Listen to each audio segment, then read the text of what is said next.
चलिए आज हम अनबॉक्सिंग करते हैं GoPro की शॉर्टी का। ये GoPro के लिए मिनी एक्सटेंशन पोल और ट्राइपॉड का काम करती है।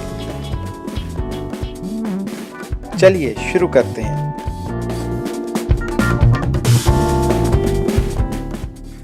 मैंने इसे पेटीएम मॉल से ऑर्डर किया है, लेकिन आप इसे कहीं से भी और प्लेटफॉर्म से ऑर्डर कर सकते हैं, जैसे कि फ्लिपकार्ट, अमेज़ॉन एक्सेट्रा से। बॉक्स का फ्रंट काफ़ी सिंपल है और पीछे इसके कुछ यूजेस बताए गए हैं। चलिए इसको खोल के देखते हैं अंदर क्या कुछ निकलता है।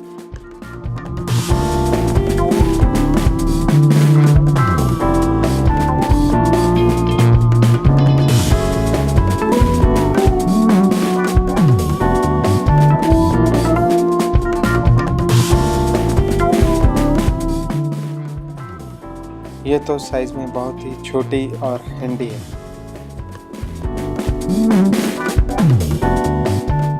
इसका ट्राइपॉड सेट करके देखते हैं।